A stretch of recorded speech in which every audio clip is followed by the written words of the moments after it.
So I get the question, is it possible to cancel a promise to purchase after it's been accepted, after the conditions has been realized? And what are the dangers? I'll give you the answer in 2 little seconds. Hi everybody, Rock St-Jacques, Realtor with Remax Direct, the Rock St-Jacques Realtor team. A real pleasure for me to share information about the real estate market in l'Outaouais with you on a regular basis through these podcasts.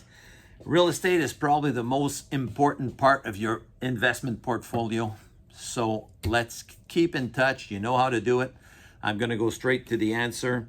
It's an article that was in the newspaper a few weeks back that somebody threw back at me and said, what's your opinion on this? So I'm going to share it with you so you have the input necessary. Right now, we're in a market where some people are getting nervous.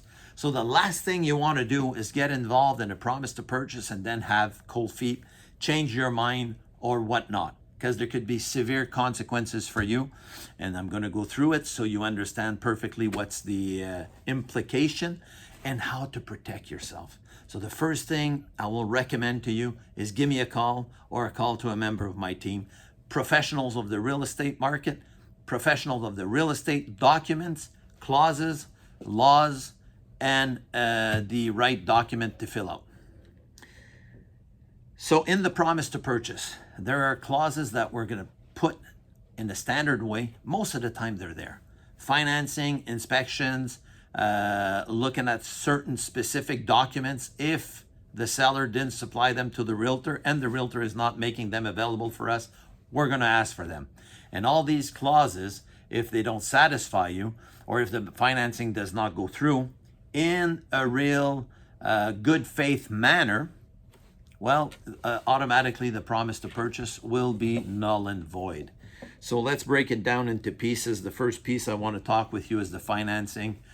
And I'm going to give you numbers for the clauses so that when you fill out a promise to purchase, you're going to pay attention. So it's clause 6, 6.1, 0.2, and 0.3. So there's 4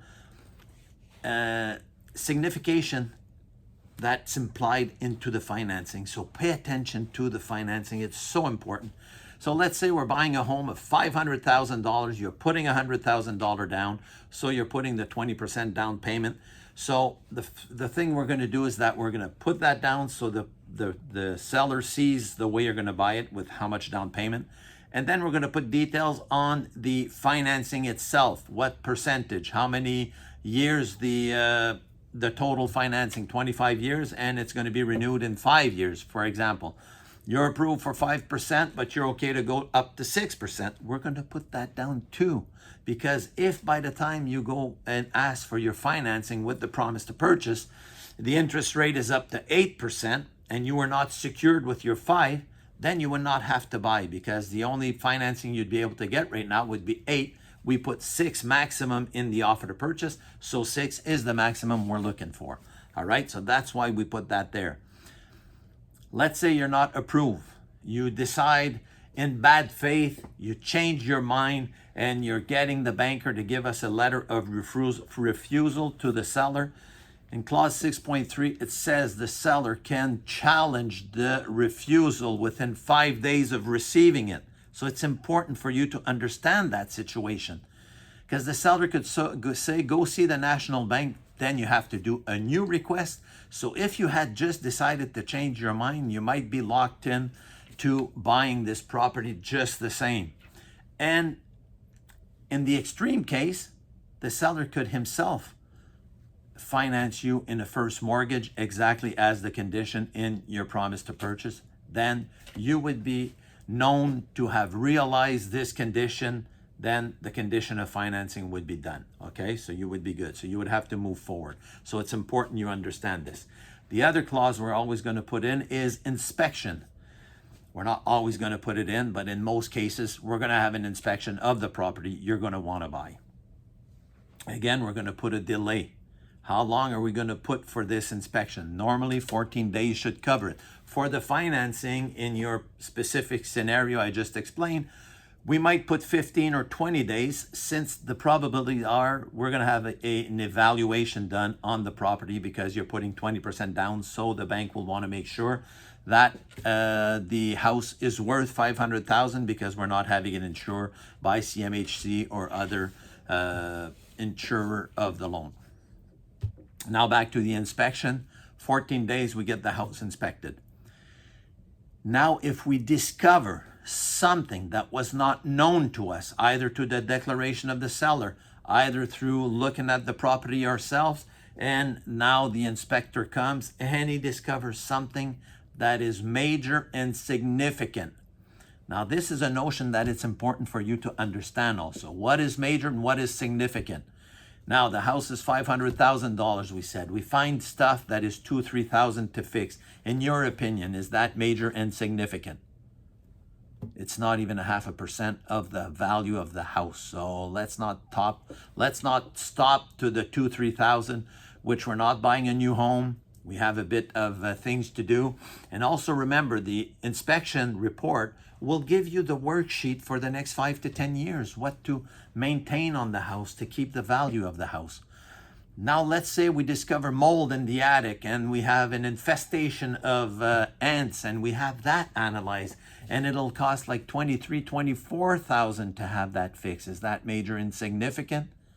Probably we will consider that major and significant, and if we would have known, probably we would not have offered $500,000, or we might have not bought it at all.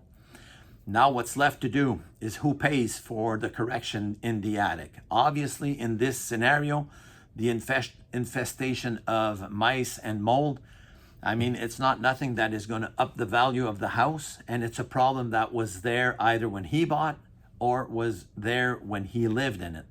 So you would like the seller to pay the biggest part of this. Now, if we're talking about windows that are at the end of their life because the house is 35 years old, then it's not the same situation. We're going to have brand new windows put in. It's worth $20,000. Well, maybe the seller should pay 10, 20% of this, and you should pay the 90 or 80% because you're going to have the up value of the house with that. So it depends what needs to be done. So let's say we understand each other and we find a middle that everybody's happy. This condition is realized. Now, if we are not satisfied, we send the inspection report. We notify the seller by writing that we are retracting. We're making this offer to purchase null and void. Completely okay. All right. But let's say he's paying $10,000, you're paying $10,000. We agree. We do a modification. We change the price. We make the windows out of the warranty, and we move on to point 9. If we had put documents, let's say we didn't put any documents because everything was available. Well, now all the conditions are realized. All the conditions are waived. So we have a firm deal. The only condition left is the signature of the deed of sale, let's say in 2 months. So we put a sale sign, a sold sign in front. We put it sold in the system. Now the house is completely sold. No more conditions.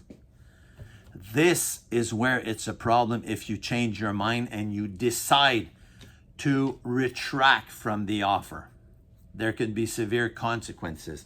In the article I mentioned in the beginning, the Quebec court gave reason to a seller that he had received prejudices because a purchaser that was separated from his wife decided to come back with his wife and used other excuse to retract from the deal he was in that was firm, and the court gave the seller $73,800 of damage and interest that the buyer had to pay. You don't want to be in that situation. You don't want to have to face that. And the only small window you have, again, from the Quebec court, the Civil Code of Quebec, is that when you drew up your promise to purchase, your offer, let's say we gave the seller up until tomorrow, 8 o'clock, to answer, to accept it, refuse it, or counter. And then in the evening, something happens that you get cold feet. And let's say the seller had agreed to look at the offer tomorrow at 4 because he wanted more visits, so we didn't show him the offer tonight. You send a notice that you are retracting from the deal, and the court says if this notice gets to the seller before the promise to purchase, it'll void and null the deal. So there's a very small window to do this. And it's understandable, because if you decided you didn't want a house after all, and we're doing an inspection and we're doing this, doing that, probabilities are it's going to be a headache for the seller. So you see that the promise to purchase is very serious. So what I recommend is you meet me, a member of my team, real professionals of real estate, and we are going to go through all the documents with you. Every single clause we're going to explain to you so you understand it. And it'll be a pleasure for us to do that. So that's what I wanted to share with you today. I hope you've enjoyed the podcast. Share it, like it, and obviously subscribe to the YouTube channel Équipe Rock St-Jacques, and we will stay in touch. And remember, it's a real pleasure to serve you. Thanks.